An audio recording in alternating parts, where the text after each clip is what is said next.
afternoon, ladies and gentlemen, friends, colleagues and listeners, and anybody who's tuning in for the first time. We've got a very special guest today, somebody who's got a huge task but has already started through the steps of success and has got some great challenges ahead.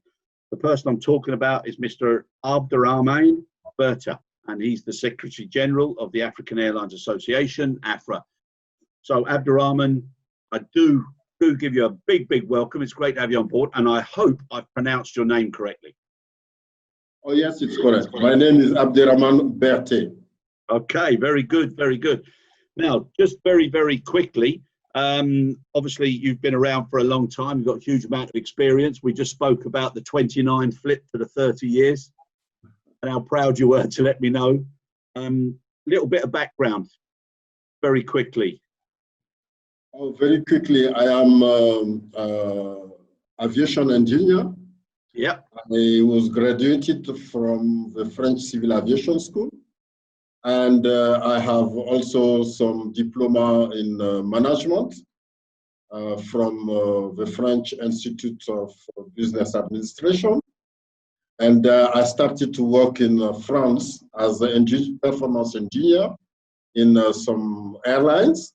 And then I became the CEO of Air Mali. For the first time in 1994. After that, after 6 years as CEO, I came back in France, where I was director of ground operation, deputy director of flight operations also. And then I came back again in Africa, in Mali, as CEO of the new Air Mali. And then after I went as a CEO of Air Burkina, and in 2018, I joined AFRA as Secretary General. Very good, very good. Now, again, and sorry to be asking you to explain, but for many of the listeners, they probably won't know too much about AFRA, maybe they will, but can you just tell them briefly, and like I say, from my knowledge, as we also spoke about, there is roughly 85% of the business represented in 40 countries. But can you just let the listeners know about the purpose and the reasons and how successful the organization is? Yes, AFRA was created in 1968. So today the organization has 52 years. Yeah. And the purpose of the founders was to serve African Airlines and to promote the interest of airlines within Africa. Yeah. Today, we represent 45 member airlines and more than 85% of traffic in Africa. And also, we have some partners from aircraft manufacturers, equipment manufacturers, service providers. We have 39 industry partners in the organizations. The organization has an executive committee where 12 African airline CEOs are sitting. And we have 3 meetings of the executive committee per year. We also have an annual general assembly. The last general assembly was in Mauritius. And so far, we have also put in place some joint projects for the benefit of our members. And one of the projects is, for example, the joint fuel procurement project. We also have some training programs for our members. This is also very important. And we also work with other stakeholders like the African Civil Aviation Commission, ACI, Airport Council International Africa, and also African Union Commission on the flagship project of the African Union, like the single African air transport market, for example, which is very, very important for us. So the role of African Airlines Association is very important for our member airlines because there are a lot of challenges. I hope we will have time to discuss about these challenges. And our role is to create a conducive environment for the sustainability of African airlines. Which is so important. I read a statement that another objective is to be the leader and catalyst for the growth of a globally competitive and integrated African airlines industry. So it's a very valid objective and target, and a very sound one. Now, you mentioned there about the challenges. So if I may, before this terrible virus, there was an obvious leader or an airline that was doing better than most, which was Ethiopian. Now, from the learning experience pre-COVID, what do you think are the major challenges now that you all face with regards to the reboot or the fast track now, as people are being given the opportunity to take advantage of coming out of this virus situation? Before the COVID-19 crisis, the African airlines were facing a lot of challenges. The majority of African airlines were loss-making. And you are right, Ethiopian Airlines is one of our members which were been posting profits for many years. And the challenges are related to the cost environment of our airlines, the cost of fuel, the taxes, and the charges. Yeah. And now with the COVID-19 crisis, the challenge for our airlines is to have the capacity to rebound and to recover after the COVID-19, because we have made an assessment on the performance, the impact of COVID-19. We can say that the loss of revenues is estimated at $8.1 billion for year 2020 compared to 2019. And the fact is that most of the airlines have a level of cash, a low level of cash, roughly 3 or 4 months cash. And the COVID-19 started in March.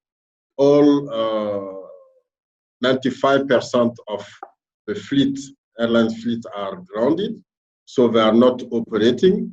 So they lack of cash, and at the same time, they have to face some costs related to fleet rent, maintenance, insurance, all those things.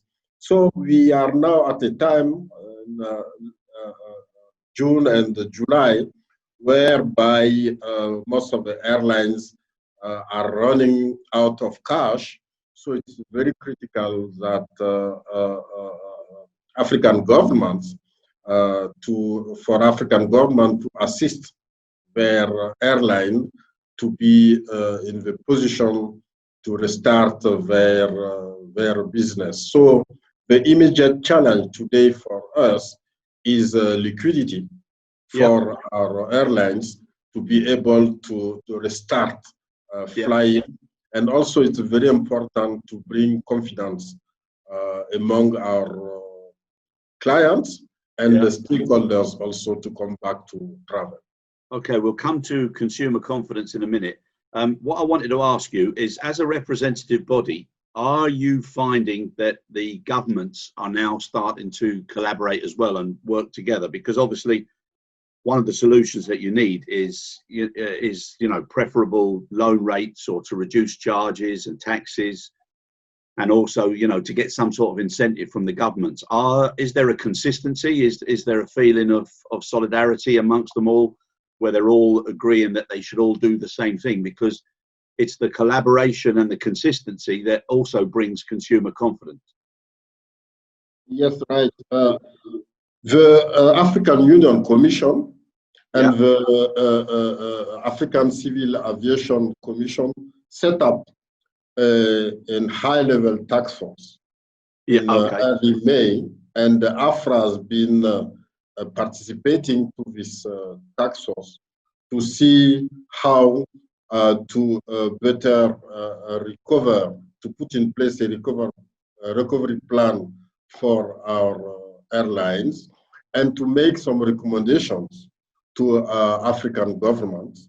Yeah. The report of the high-level task force was issued 10 days ago and sent to African ministries of transport. And the African Union has put in place also a commission with ministers of transport and ministers in charge of finance to see how to assist the economies in African countries. On the report of the high-level task force, we are suggesting the African government to put in place a fund, $25 billion fund, to come in assistance of the aviation sector in Africa. At the AFRA level, we wrote to African governments on 18th of March, at the beginning of the COVID-19 crisis, urging them to assist their airline. We made also an appeal on 6th of May in partnership with IATA and other stakeholders to ask for assistance to the aviation sector, travel and tourism sector. At AFRA, we staged also a webinar on 4th of June to see how the International Financing Institution can put in place a fund and some modalities to assist African airlines to cope with this liquidity issue. Yeah, I mean, everything from a business perspective is logical and it makes huge sense. But this particular scenario, that everybody, I mean, the whole world, you know, we might not be in the same boat, but we're all in the same storm.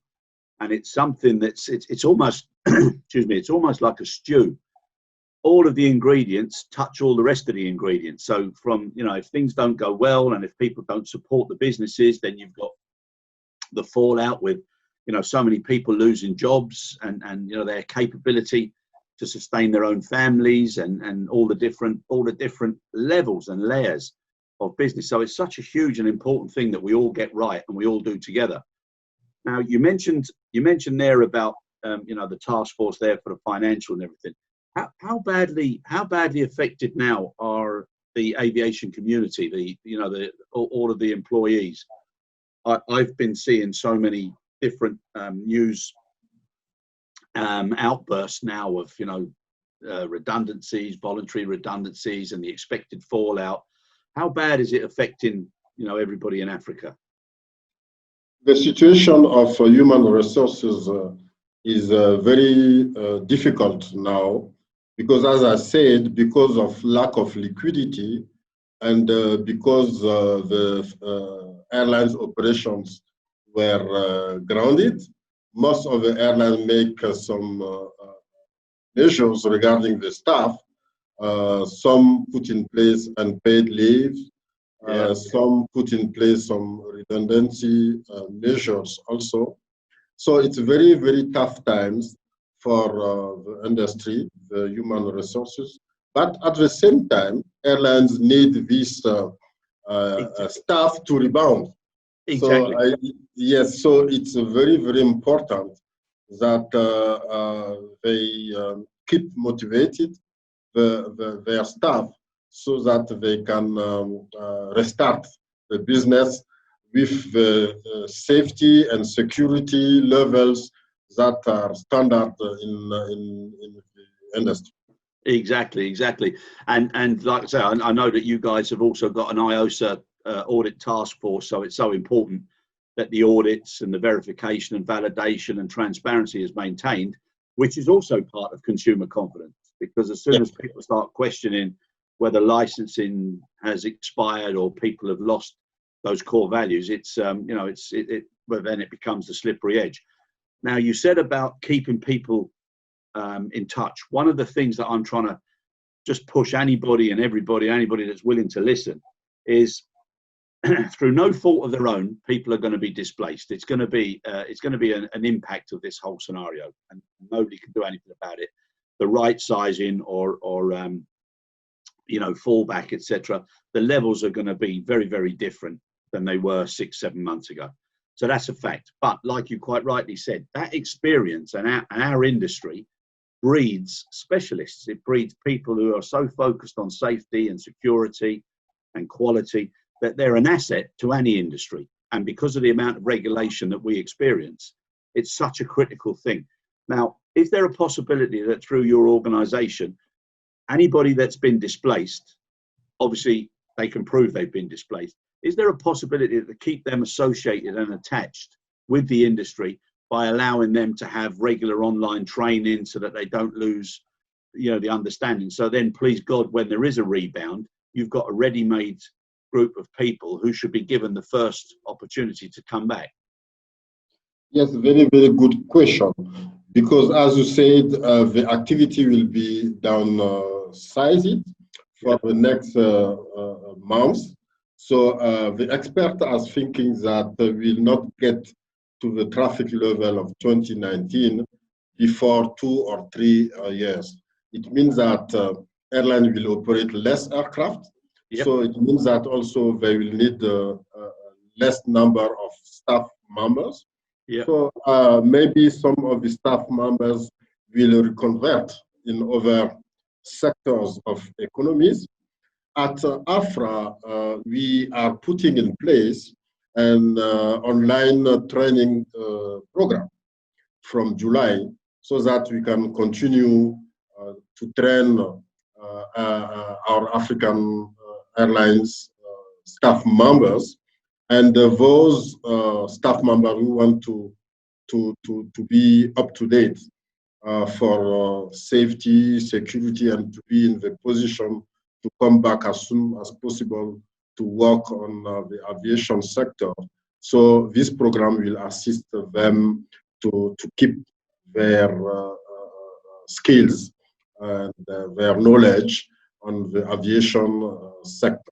So this is very, very important. We are putting in place this program. It will be an online program, and we hopefully will start on July. Yeah, okay, that's great.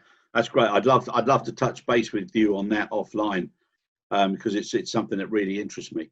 Now, also you mentioned earlier, and we've touched several times now about consumer confidence.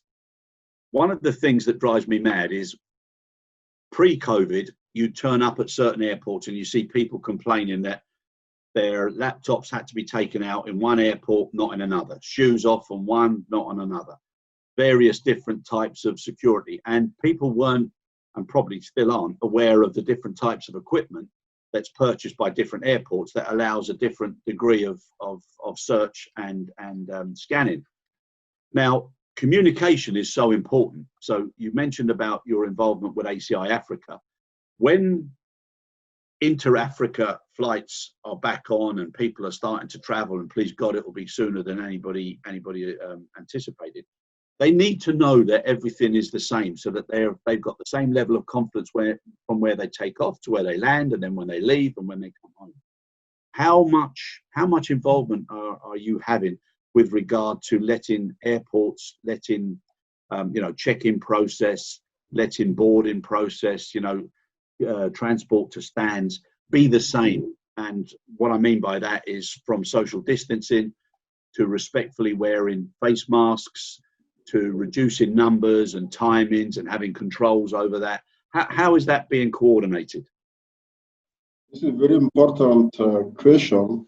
And at the ICAO, International Civil Aviation Organization level, Yeah. the Council come up with some guidelines regarding health, COVID-19 health measures to put in place. Those recommendations were sent to globally to all states. At the African level, the high-level task force, I already talked to you about it, took this guidelines from the ACAO councils as also recommendations to African states. So the thing is that those are recommendations. States may have their own difference regarding the situation of in any of the countries. We have 54 states in Africa. So it's very important to coordinate and to harmonize the implementation of measures across Africa. Exactly. We had 2 or 3 days ago a meeting with all directors generals of civil aviations within Africa. Yeah. We will stage another meeting very soon so that to come up with common measures across Africa, because the air transport is between states.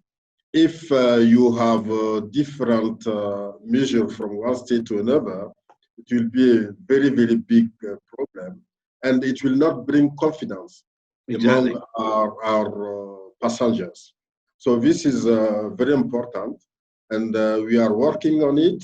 And I hope that before the restart, the reopening of African skies, we will have common measures within the continent. Very good, very good. Yeah, no, that it's going to be so important, because as soon as people see something that in their minds they don't think is the same as what they should be expecting, it's going to cause problems. And also, humans being humans, this is one thing I don't understand. If as a group we're being told this is what we recommend, but we expect common sense and your own judgment, as soon as you say that, common sense and your own judgment, everything goes different and it's changed. People need to be told this is what you have to do if you come to this airport, if you travel on any airline that comes in and out of this airport, and this is what has to be done, otherwise you won't be flying. And then people will start to understand. And what would be good is obviously if information and communication is broadcasted in a educational way. Yes, you are right. Communication after is very, very important, because we want the customers, passengers, to know exactly what kind of protocols will be in place. So at AFRA, we are also working on the guidelines we have received from the International Civil Aviation Organization, and we will communicate around these guidelines so that the industry and the passengers knows exactly what will be happening when they will restart traveling African Airlines. Yeah, no, exactly. Now, obviously, through the problems, the GHAs have maintained the supply chain, and they've been offloading charters and special, PPE, etc. They've done an incredible job, and as have all the frontline staff globally. People working in the health industry, even anything from cleaning in hospitals to caring, doctors, nurses. Those people have been exceptional. And I think what it's done to the human race, it's made people appreciate that particular sector and how passionate and caring they are, but also how much for granted we've taken everybody, and including cargo transportation, because obviously the supply chain has to keep going. We all get up every morning and we assume that everything is going to be there and it's going to be available. It's been an incredible effort and an incredible testament to how important the industry is. What sort of involvement have you had with those ground handling agents? Yes, during this COVID-19 crisis, we have seen that cargo operations is very, very important for African continent to move around essential goods and also medical equipment. Yeah. So we had a shortage of cargo capacity, and AFRA has been working with its members to see how to consolidate the demands and how to optimize the transport of cargo goods across Africa. Currently, we are putting in place a platform to facilitate the harmonizations of these cargo operations within Africa. Yeah, so open skies and freedom, you know, to come wherever. Oh yes, at the beginning we had some concern because some countries were denying traffic rights for cargo operations. Exactly. And where needed, we come to assist our members in sending letters to civil aviation authorities so that they can facilitate the cargo operations within Africa. Some countries were also trying to apply, for example, quarantine to cargo aircraft crews. Yeah. So today, with the CART guidelines, I think things are now clear. We had these issues because at the beginning there were no clear guidelines on how to operate. The CART guidelines has 4 modules. One is concerning airports. Another one is about aircraft, crews, and cargo operations. So now it's clear, and I think we don't have any issue regarding operations of cargo flight. Yeah, it's been encouraging how authorities and regulatory bodies have managed to speed up the decision making and get rid of all the usual administration and bureaucracy and politicking. I think it's a fantastic thing now that's happened, and I hope it carries on being as productive and as fast in the future. Yes, but the thing is the implementation for us. It was a very good thing that at a global level, at African level, we had those task forces to come up with some protocols, some measures. Now, states, airlines, service providers, airports have to implement those measures. And this is not an easy process also, because there may be some cost implications also to implement those protocols and measures. But it was a good opportunity for all the stakeholders to work together and to come up with common protocols and measures.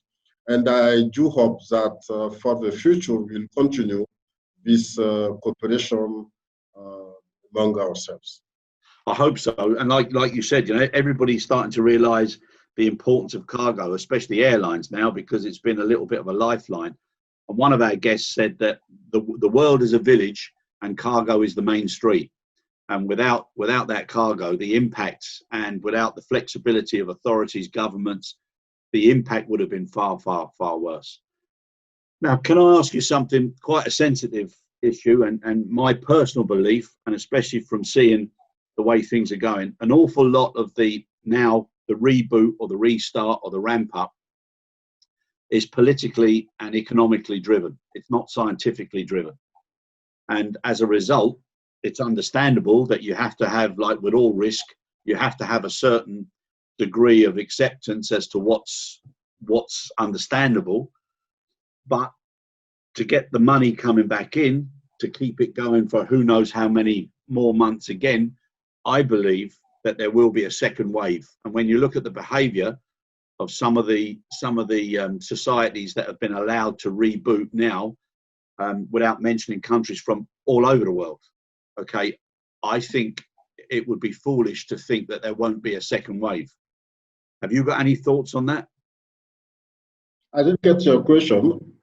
The COVID virus Okay, people are saying now, you know, there's a certain containment and the R level is at 1 or below 1.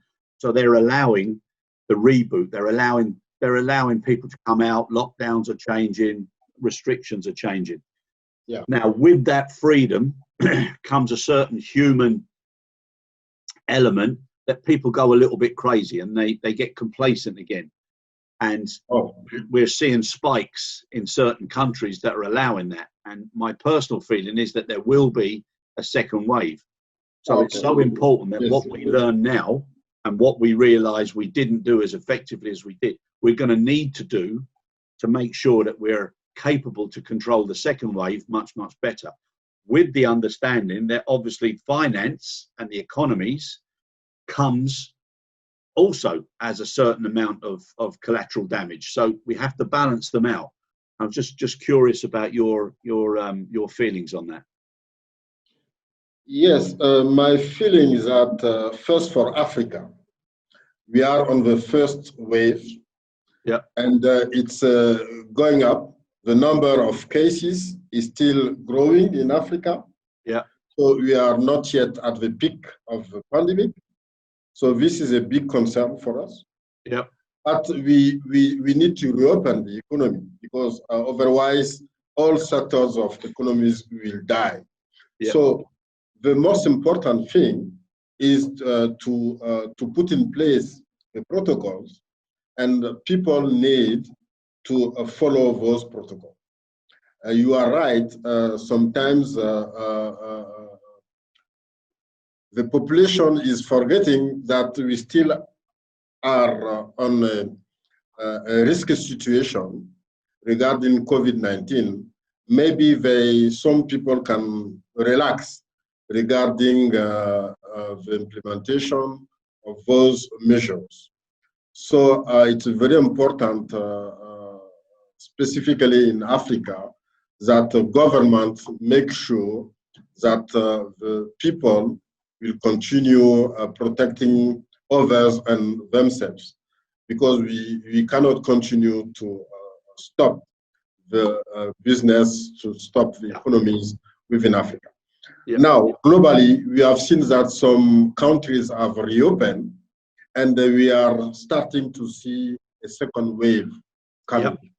This is a big concern for all of us because in the history, we have seen that for some pandemic, the second wave can be even more disastrous than the first one. So I think that governments need to follow closely what is going on with the second waves, and if necessary, to take more stringent measures to avoid that this pandemic come back again and hit all the globally all the countries. It will be very, very bad again for African and global countries. 100%, and I think the wise people that are running organizations, countries, governments, etc., as they start to allow the reopening and the reboot, that's the time now they've got to get themselves away and start reevaluating what could have been done, what should have been done, and what must be done. Because, like I say, I'm pretty sure, even though it's good to be talking positive about what we know and what's going to change and what's going to be different, there will be a second wave until there's a vaccine or a certain mix of drugs that can support it and make it not such a two-generation. It seems to be a two-generation sort of tug of war between the younger generation, who don't seem to be affected so much and want their lives, and then the older generation who seem to be affected more and don't want to lose their lives. And you've got to be also careful in society that doesn't become almost like a science fiction film. So it's a very sensitive area. Huh? Yeah, I agree. Incredible. So what's on the agenda list now for AFRA, the priority list over the next 2 to 3 months? So the priority list is still to continue working with other stakeholders, as I said, to prepare the reopening of air borders so that African Airlines can restart flying. It means that we need to have, as I said, harmonized measures across the continent. Something very important also is a coordinated reopening of borders. Yeah. Because if some countries reopen and others will keep their borders closed, it will be very difficult for airlines to reschedule their flights. So for that, AFRA also wrote to African, the regional economic communities to urge them to coordinate the reopening of the borders across the continent. So we hope that this reopening will be effective by the end of July, because any delay on reopening of borders will aggravate the financial situation of African Airlines, because most of them will find themselves on insolvency with risk of bankruptcy. So this is very, very important. And also, after the recovery, the most important thing will be to be sustainable, because we know that the level of traffic will be lower for many months ahead. So it's very important that African Airlines also rethink their business to see how to be sustainable, because they will face less activity, less revenues, so they need to manage their costs so that to be able to go through this low business activities. Owners and shareholders and boards, they're having to look a lot more seriously now at sustainability and continuity as part of the makeup and the fabric and the formula of a successful business. So it's also margins. You know, people can't be working at such close margins, so they have to be realistic in their pricing. So big challenges ahead.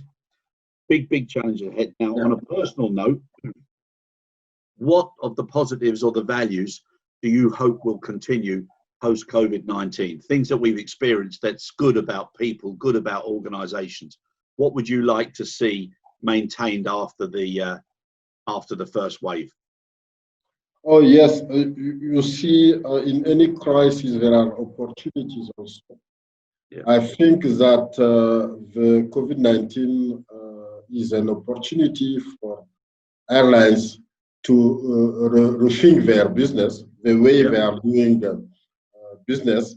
And also there are some innovations coming also from the COVID-19, because the new protocols, the implementation of new protocols will also bring some innovations for airlines, for airports, and this will be a good thing for the business.